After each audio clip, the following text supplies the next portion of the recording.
Okay guys, so titingnan natin tong shredder na to. So ito, nakita ko to kahapon. So most likely hindi siya umaandar.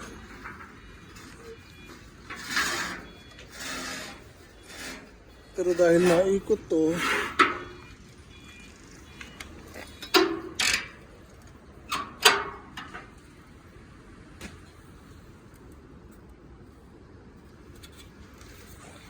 natin na.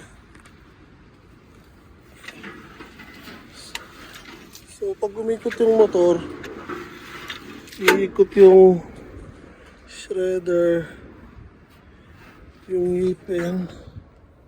Ayos pa naman yung mga ngipin. So kunin natin to guys. Kahapon actually nakausap ko na yung may-ari dito.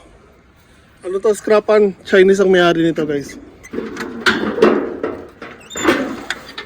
So meron mga tinatamaan. Kailangan natin ayusin yan. Yung mga yupi-yupi. Yun yung itsura niya guys. CX200 Yamamoto. So problema ko, wala si Sacho yung may-ari. So kusapin ko yung sekretarya kung bibigay sa akin to dahil may usapan kami o papatawagan ko sa kanya.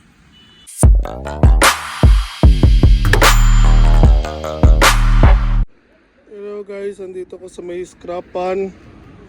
So meron tayo nakita ditong Maxam ng Yamaha. Scooter siya na parang bangka or jet ski.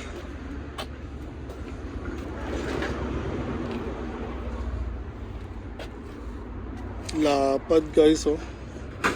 Sarap tong lowered. So yung mga motor dito binebenta yan. Sasabihin nyo lang kung magkano yung gusto nyo, then sasabihin ni Sacho yung may-ari ang gusto niya. So magtatawaran kayo. So meron ako nakuha doon yung ano ba to? Wood chipper. Kaso wala si Sacho kaya naantay ko lang makabalik. So ito, tumitingin-tingin tayo ng mga motor. Yung Dio sold na. Dalawang scooter doon sold na, may nakalagay. Ito pati pala itong isa to sold na. Ito itong Suzuki 50. Ganda pa ng compression. Ang ganda rin ito. Naka-skeleton nga lang. Pero ito actually ang mas gusto ko. Ito itong track bike ng Yamaha. Yan yung guys ang gulong nito. Lapad oh. Nasa 130 siguro. Ang gulong nito. Lapad. Saka itong super cab. Gandang ayusin ng super cab na yan. So marami mga motor dyan, tingin-tingin lang kayo and again makikipagtawaran lang kayo. So ito walang battery, walang susi. So hindi ko lang alam kung may susi silang nakatabi lang or what. Pero ang ganda nitong setup or ayusin. No? Parang spaghetti na nga lang ang wiring niya. Pero importante kasi dyan yung frame kompleto, mukhang walang sira. Kung buo din naman yung makina, okay yung fork, hindi liko. Ito hindi ko matingnan ng compression kasi andito yung apakan ng super cab kaya hindi ko tingnan kung may compression ng makina or what. Ang ganda nito. Tapos ang tangke niya, lata. Ito, sold na, nabenta na rin. DU3. Ano nakalagay? Sold, don't touch. So, yan again guys. Ikot-ikot lang ako. Tingnan lang natin kung mayroon tayo makikita na pwede natin bilhin. And if ever man, pakita ko na lang sa inyo.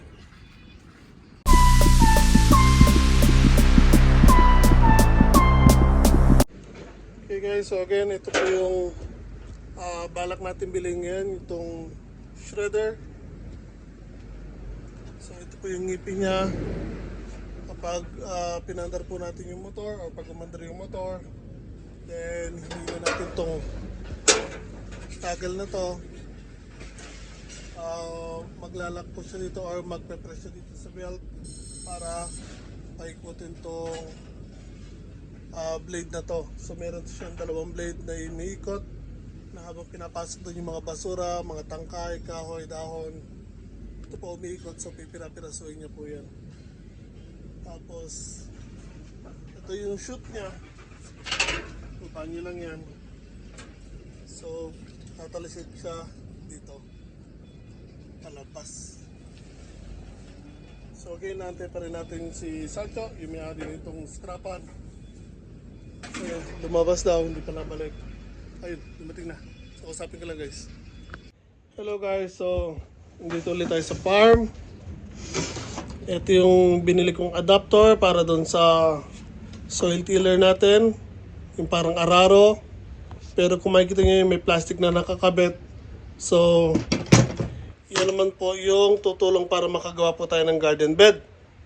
Habang hinuhukay niya nitong araro, ito naman plastic na to na guide, yan po yung gagawa ng parang garden bed. So kabilaan po yan.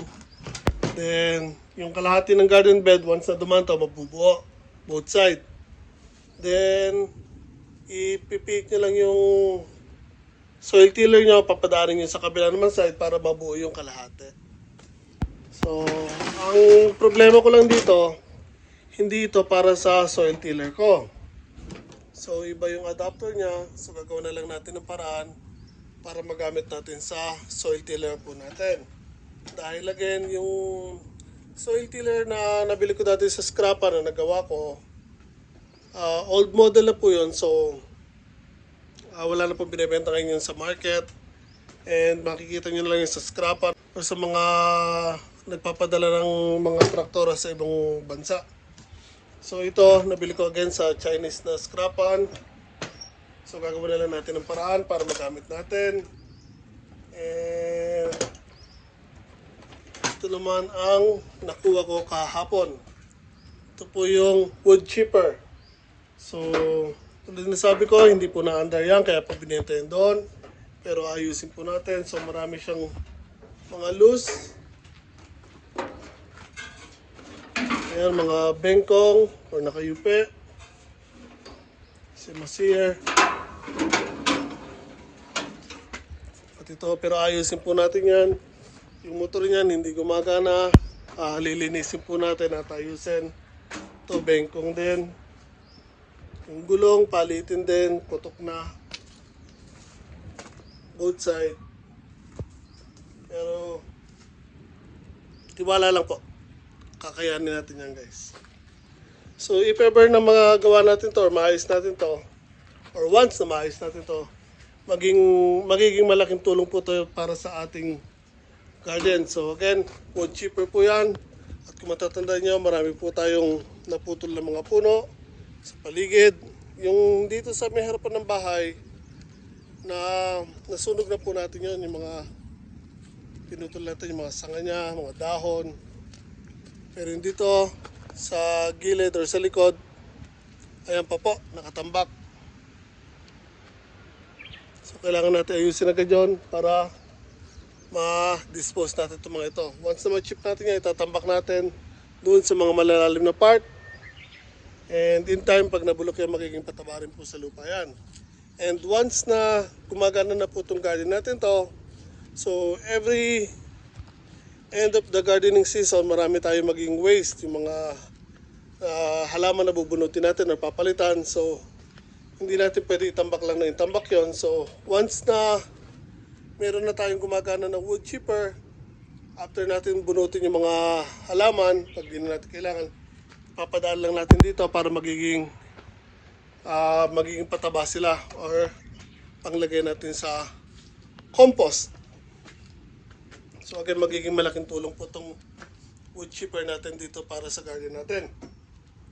Kaya lang, iwisin lang natin ng konti, pero kayang-kaya po yan guys.